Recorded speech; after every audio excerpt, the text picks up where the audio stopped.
모세가 죽고 나서 이스라엘 백성들은 여호수아와 함께 요단강을 건너 가나안 땅으로 들어가야 했습니다.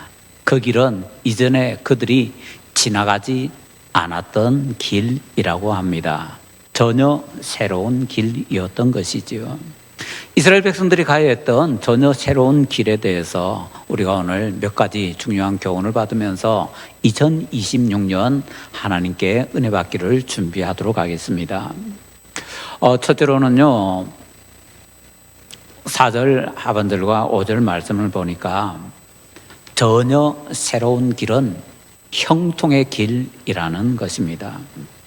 하나님께서 그들이 지나보지 못했던 길을 가도록 해주신다라고 합니다. 그런데 그 길은 하나님께서 기이한 일을 행해 주시는 길이라고 하네요. 하나님께서 해주시는 기이한 일이 뭡니까? 기적이지요. 하나님께서는 이스라엘 백성들에게 기적을 행해 주시기 위해서 전에 가보지 못했던 새로운 길로 가라라고 말씀을 하십니다. 자, 그러면 이러한 기적, 요단강을 갈라서 건너가는 거죠. 나중에 보니까 그런 기적의 길로 가게 해주시는 것을 그냥 간단하게 한 단어로 줄이면 뭐라고 표현할 수 있을까요? 그걸 바로 우리가 형통이라고 표현을 할 수가 있을 것 같습니다. 우리는 보통 형통하면 만사형통을 생각하게 되고요, 기복주의다라고 생각을 하기가 쉽습니다.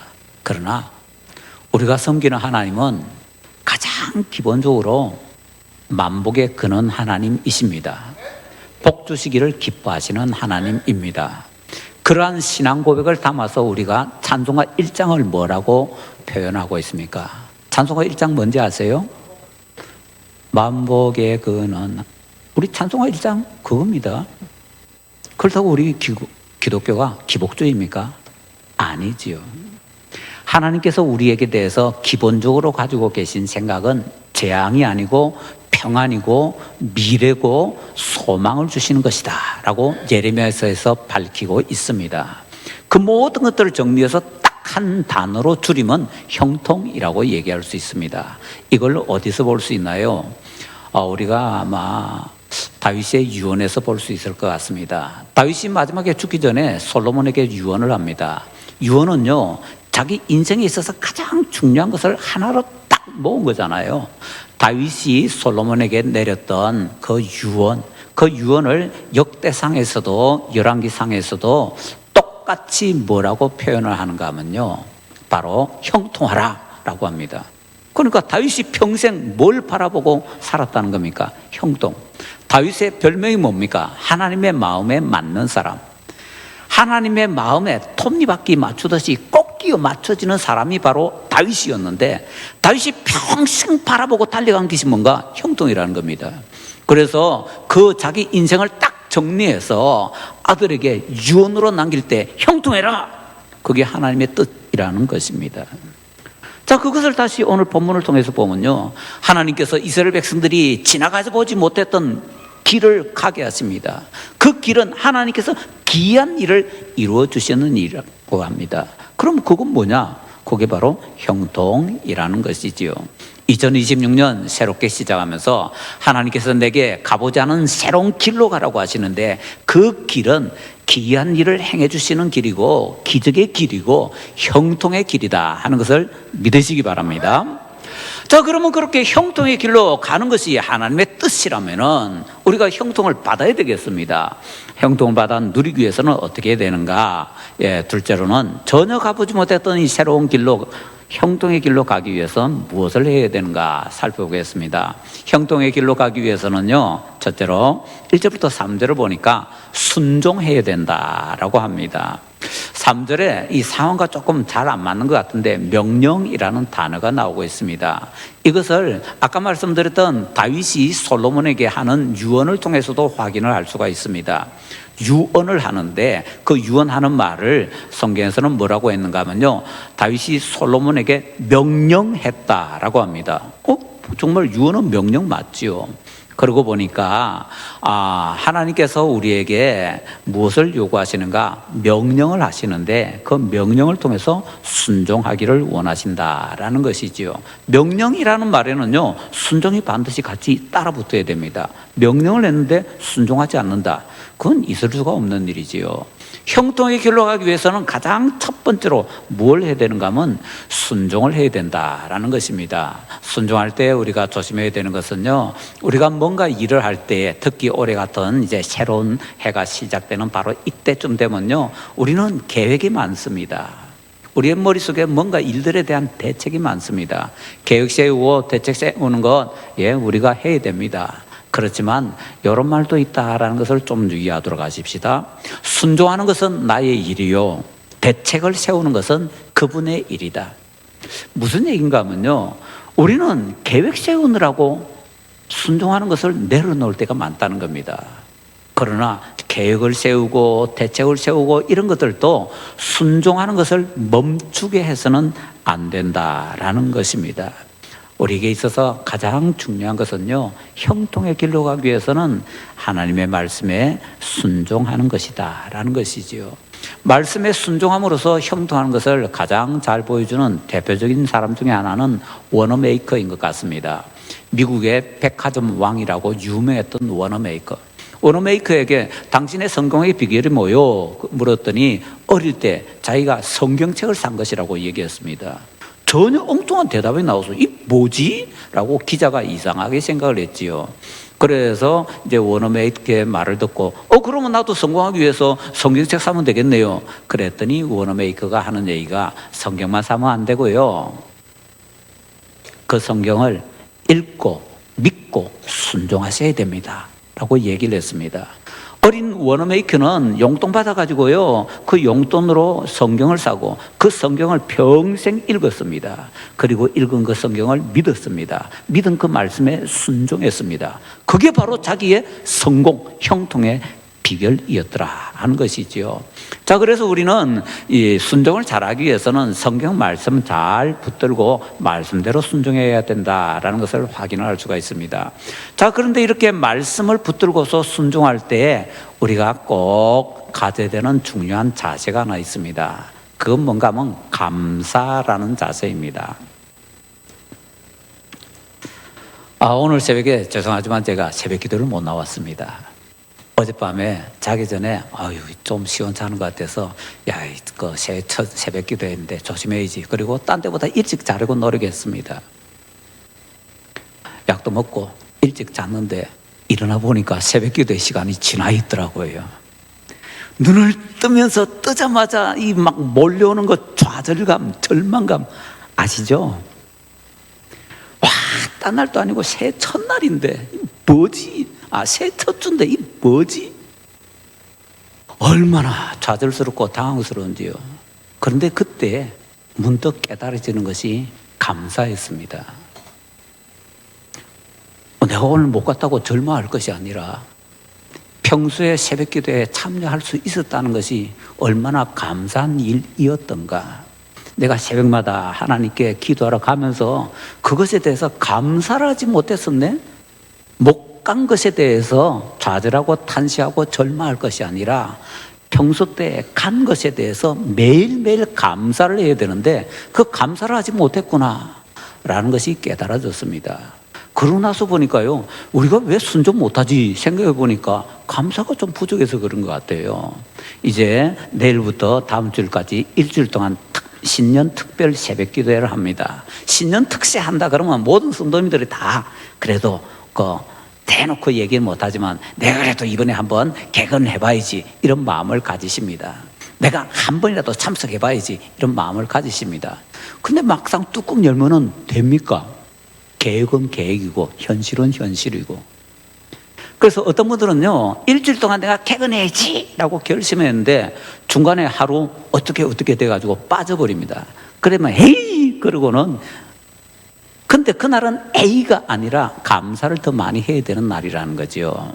평소에 내가 새벽 기도를 참석 못했는데 이번에는 일주일 참석하려고 했는데 요만큼 왔으니까 오늘 이렇게 못 참석하는 거, 요건 원래 내가 내 모습인데, 그런데 평소에 하지 못했던 그 새벽 기도에 하루 이틀 참석할 수 있었다는 그게 얼마나 감사한 일인가. 그렇게 감사를 고백할 수 있어야 빠진 그 다음날 또 다시 한번 마음을 추스려서 새벽 기도에 나올 수 있는 겁니다. 그 감사한 마음이 없으면요, 에이 하고는 포기해버리고 그날부터 마지막 날까지 안 나오게 되는 겁니다. 어떤 분은 일주일 동안 나오려고 결심을 했는데 하루도 못 나오다가 어떻게 하루 눈 떴습니다. 에이, 평소에 못 갔는데 그게 아니라 우와, 이게 웬 떡이냐, 그러면서 나오셔야 되는 겁니다. 그날 하루. 그래서 일주일 계획했지만 일주일 못했는데 하루라도 나오게 해주셔서 감사합니다. 순종을 잘하기 위해서는요, 정말 감사가 필요하더라고요. 우리 성도 여러분들, 순종 잘하기 위해서 감사를 많이 하시기 바랍니다. 특히 실수했을 때, 실패했을 때, 실수와 실패에서도 감사를 많이 하시기 바랍니다. 자, 두 번째로 우리가 형통하기 위해서는 어떻게 되는가? 4절 상반절을 보니까 하나님을 경외해야 된다라고 합니다. 그게 무슨 경외라는 게 있느냐? 4절 상반절을 보면 이런 말씀이 있네요. 그러나 너희와 그 사이 거리가 2000규빗쯤 되게 하고 그것에 가까이 하지는 말라. 그리하면 너희가 행할 길을 알리니. 무슨 얘기인가 하면요, 이스라엘 백성들이 요단강으로 들어가기 전에 그 법궤가 먼저 가는데 법궤 뒤를 따라가야 된다고 합니다. 하나님을 가까이 하는 거죠. 말씀을 가까이 하는 겁니다. 그런데 지나치게 가까이 하면 안 되고 딱 거리를 유지해야 된다고 합니다. 이게 뭐냐? 경외라는 자세입니다. 경외라는 것은요, 두려워 떠는 겁니다. 근데 무서워서 두려워 떠는 것이 아니고 존경스러워서 두려워 떠는 겁니다. 너무너무 존경하기 때문에 그 앞에 서면은 삼가 조심스러워서 두려워 떠는 것, 그게 바로 경외라는 것입니다. 하나님을 가까이 해야 됩니다. 친밀해야 됩니다. 정말 우리 친부모님 이상으로 하나님과 친밀해져야 됩니다. 그러나 중요한 것은요, 놓치지 말아야 되는 것은 아무리 하나님과 가깝다 할지라도 손자가 할아버지 사랑 많이 받는다고 할아버지 상추 잡고 흔들고 수염 잡고 흔들면 그러면 안 되잖아요. 가까운 건 가까운 거고 지켜야 되는 선은 분명히 지키는 거고 확실한 거죠. 오히려 가깝기 때문에 선을 지켜야 되는 거죠. 뭐 이런 일이 있었다고 한번 생각해 봅시다. 옛날에 대통령이 자기 신하가 너무너무 좋아가지고, 야, 오늘 우리가 1시간만 야자타임 가지자. 임금님이 신하한테 야자타임 가지자고 해서 뭐 제일 높은 신하라고 영의정이, 임금 이리 와봐라. 그럼 되겠습니까? 있을 수가 없는 일입니다. 아무리 친해도. 대통령이 뭐 비서실장 비서들 다 모아가지고, 야, 오늘 우리 10분만 야자타임 하자. 그렇다고 해서 비서실장이나 비서들이 대통령 이리 와봐, 할 수 있겠습니까? 못하는 겁니다. 아무리 자기가 하나님과 친하다고 할지라도 하나님 지가, 이건 경거망동이고 망발이지 절대로 그건 신앙의 말이 아니라는 거죠. 하나님과 친하십니까? 하나님과 선을 분명히 지켜야 됩니다. 그게 바로 경외라는 겁니다. 하나님께 가까이는 가되 넘지 말아야 되는 선은 절대로 넘지 않는 것, 이게 바로 형통에 갈 수 있는 두 번째 비결이라는 겁니다. 하나님과 아주 친해지는데, 그러나 내가 친해진 이 하나님이 얼마나 높으신지, 얼마나 대단한 분이신지 그 앞에 서기만 하면 삼가 조심스러워서 두려워 떠는, 그래서 함부로 선 넘어가는 그런 일을 하지 않는 경외의 자세를 가지는 것, 이게 바로 형통의 비결이다라는 것이지요. 그러면 하나님을 경외하기 위해서는 어떻게 됩니까? 가장 중요한 것이 하나님의 주권을 인정하는 것입니다.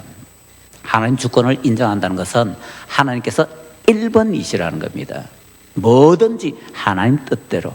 그래서 내가 할 수도 있지만, 계획도 내가 짤 수 있지만은요, 이 계획 하나님께서 하고 한번 여쭤보고 하나님의 뜻을 구하는 바로 그것이 필요하고, 때로는 깨닫다가 나는 이렇게 하고 싶은데 하나님께서는 저렇게 하라고 하시네. 그러면 내가 하고 싶은 이렇게 하는 것 버리고 저렇게 하는 것을 따를 수가 있어야 된다라는 것이지요.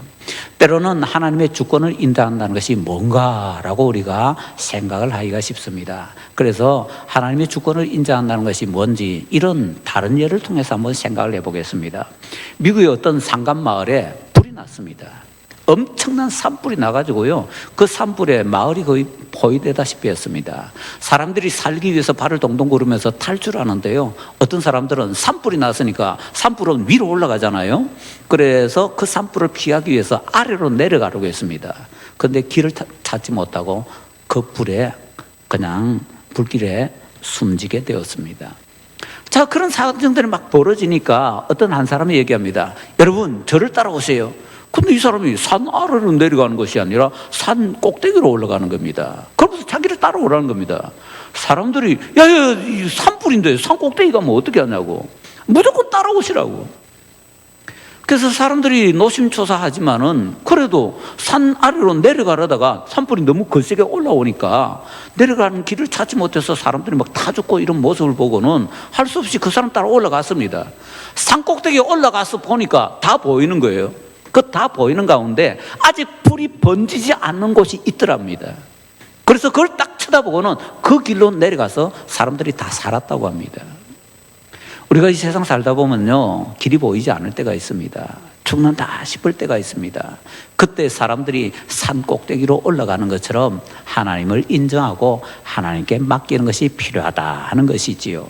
하나님을 경외하려면 하나님께서 주인이십니다. 하나님께서 왕이십니다. 이런 하나님의 주권 인정하는 것이 필요하다 하는 것입니다. 자, 이제 형통하려면 어떻게 됩니까? 세 번째로는요, 때로는 두려움을 내쫓고 불가능해 보이는 일도 순종해야 된다라는 것입니다. 6절에서 우리에게 보여주고 있습니다. 제사장들이 언약궤를 메고 백성 앞에 가라고 합니다. 그런데 하나님께서는요, 요단강 물을 멈춰주지 않으셨습니다. 이때는 홍수 때거든요. 이스라엘은요, 비가 내리게 되면 특히 헤르몬산이 만년설이 있는데요, 만년설이 녹습니다. 그래가지고 그때 비가 어마어마하게 내리기 시작하는데 홍수가 나게 됩니다. 홍수 나서 누렇게 그냥 흘러가고 있는 그 요단강 속으로 제사장들이 언약궤 메고 먼저 들어가라는 겁니다. 백성들도 그 따라 가라는 겁니다. 그게 뭡니까? 불가능한 일을 순종하라고 하는 것이지요. 만약에 제사장들이 어이구 요단강 멈춰주면은 들어가겠다, 멈춰주지 않으면 우리 못 간다, 그래서 요단강 안 열렸을 겁니다. 요단강은 열리지 않았는데 그냥 제사장들이 언약궤 어깨에 메고 그 속으로 발을 딱 내딛자, 그러자 비로소 요단강이 열리게 되는 기적이 일어나게 되더라 하는 것입니다. 따라서 우리는 요단강이 넘으실 때는 그 모습을 보고 얼마나 두렵겠습니까? 그 두려움을 이겨내고 그 다음에 불가능해 보이는 일도 순종하는 것이 필요하다라는 것입니다. 그런데 우리는요, 그 홍수 나서 넘으실 때는 요단강만 쳐다보고서 무서워서 포기하는 경우가 대부분이죠. 불가능한 일에 그 무서움을 이겨내고 순종해야 된다라고 할 때에 우리는 불가능한 일 어떻게 해야 되는지 못하겠다, 그런 마음이 많이 앞섭니다. 그러면 불가능한 일을 순종하기 위해서 우리가 훈련할 수 있는 것이 하나 있을 텐데요, 그게 뭐냐라고 할 때 이전에 해보지 않았던 순종을 해보는 것입니다. 다시 말하면은 지금까지 살아왔던 그 삶만 그대로 하지 않고 불가능한 일은 아닌데 과거에 해보지 않았던 그 일을 한번 새롭게 순종을 해 나가 보는 것입니다. 그렇게 새로운 순종을 하다 보면요, 불가능한 일 명령하는 것은 죽어도 할 수 없는 일이고 절대로 과거에 못 해봤던 경험이잖아요. 그걸 할 수 있는 단계까지 나갈 수가 있게 된다라는 것이지요. 우리가 과거에 하지 않았던 일을 하려고 하는 것은요, 변화하는 겁니다. 변화하는 것은 누구든지 다 힘든 겁니다. 누구든지 다 변화는 좋아하지 않습니다. 그러나 하나님께서 우리에게 기이한 일, 형통의 길로 갈 수 있게 만들어주시는 것을 경험하기 위해서는 우리에게 꼭 필요한 것이 불가능한 일에도 순종해 나가는 것인데, 불가능한 일에 순종하기 위해서 과거에 해보지 않았던 새로운 일에 순종해 나가는 것 꼭 필요하고 반드시 그 변화를 해야 된다라는 것을 기억하도록 하십시다. 그것에 대해서 이제 어제 잠시 이런 일을 통해서 느껴보았습니다. 어제 이제 저하고 선임 장로님 몇 분하고 원롱 목사님이 이제 오라 그래서 갔더니 맛있는 저녁을 사주시더라고요. 이것도 해보지 않은 일이잖아요. 새로운 일을 원로 목사님 먼저 이렇게 하시더라고요. 그때 이제 뭐 맛있는 것도 사주시고, 그 다음에 커피도 원로 목사님은 내가 산다 그래서 또 사주시고, 그래서 우리가 해야 되는데 원로 목사님 해주시는 것을, 어른 해주시는 것을 잘 받아서 먹고 마셨습니다. 그런 가운데 어떤 장로님하고 대화를 하다가 문득 이런 깨달음이 왔습니다. 평소에 알고 있던 내용이지만은 다시 한번 새롭게 과거에 하지 않았던 일을 새롭게 한다는 것이 얼마나 중요한가, 그리고 하나님께서 그것을 얼마나 원하시는가 하는 것을 이렇게 느꼈습니다. 저는 어릴 때부터 성경에서 이상한 내용이 너무 많은 것 같아가지고요, 참 이해되지 않는 부분들이 힘들었습니다. 그 중에 하나가 이런 내용이었습니다. 출애굽기를 읽어보면요, 6월절 때 이렇게 해라라고 명령이 있습니다. 그래서 그 명령에 따라서 이렇게 하면 되는데, 아니 신약에 보니까요, 출애굽기에서 명령하지 않은 이상한 것들을 너무 많이 하더라고요. 이거 뭐지?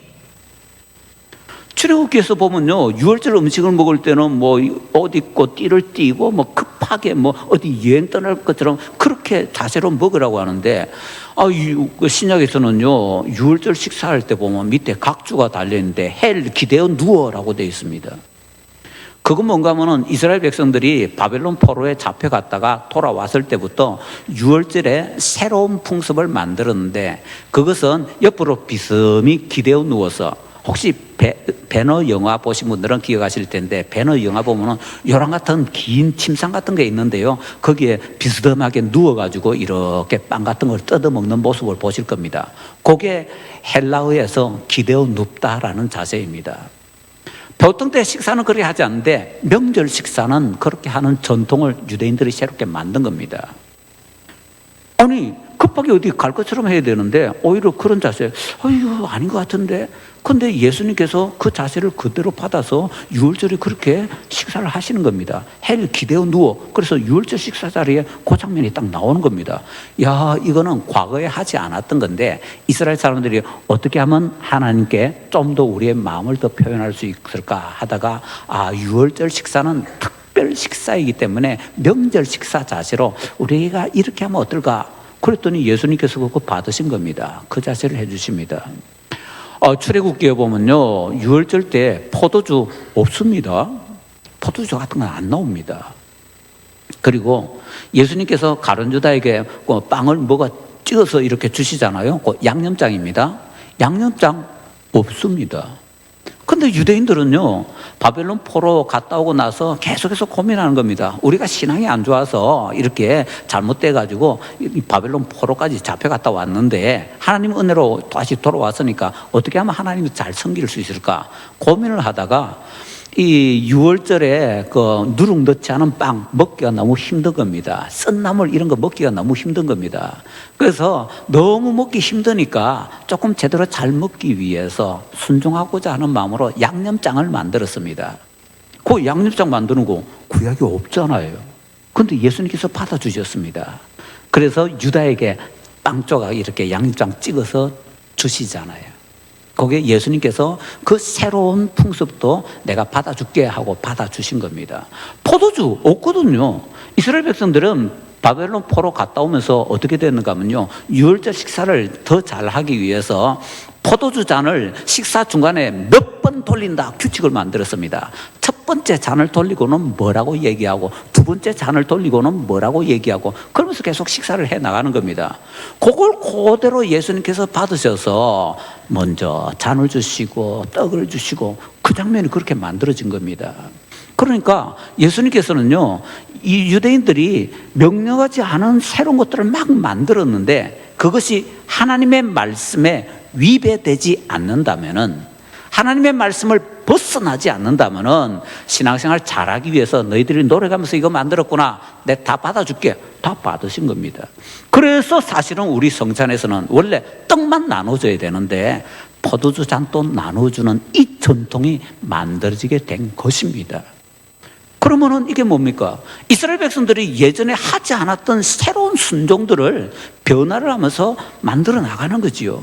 그랬더니 하나님께서 그게 말씀과 잘못된 것이 아니라면 기뻐하며 받아주시면서 그걸 인정을 해 주시더라는 거지요. 과거에 하지 않았던 새로운 순종을 하나님 앞에 해 나갈 때, 그러다 보면 기적을 행할 때 불가능한 일을 행하는 순종, 그 절대로 할 수 없는 거잖아요. 평소에 연습 안 해본 사람이 어떻게 그걸 할 수 있겠습니까? 불가능한 일을 순종하는 것은요, 해보지 않았던 새로운 일을 순종하는 걸 통해서 훈련하는 겁니다. 그 훈련이 된 사람만이 불가능한 일을 순종할 수 있게 되더라는 것이지요. 따라서 올해는요, 이전에 하지 않았던 새로운 순종, 무엇이 하나님을 더 기쁘시게 할 수 있을까? 성경에서 하지 말라는 것이 아니라면 오히려 그것을 순종하기 위해서 한번 노력을 해보도록 하십시다. 자, 그리할 때에 하나님께서 우리에게 놀랍고 귀한 새로운 길을 허락해 주시는데, 그 기적의 길, 형통의 길로 하나님께서 인도해 주실 텐데, 2026년 새롭게 시작하면서 우리 성도님들 마음속에 단단히 한번 다짐을 해보시기 바랍니다. 저는 이제 새로운 길을 아마 기도하면서 하나를 선택을 했습니다. 주님, 이것이 제가 경험해보지 못했던 기적의 길입니다. 이 길로 주님께서 인도하여 주시옵소서. 한번 마음을 정하고 이제 이것을 향해서 달려가려고 하는데요, 우리 성도님들도 그처럼 하나님께 기도하면서 하나님께서 2026년에 어떤 놀라운 형통의 길로 이끄실지 기도하시고, 그 기도하신 그 내용을 순종하면서 나아갈 때에 또 하나님을 경외하면서 나갈 때, 때로는 불가능한 일도 순종하면서 나갈 때 2026년 새로운 놀라운 일이 우리 모든 성도님들에게 일어나게 되시기를 간절히 바랍니다.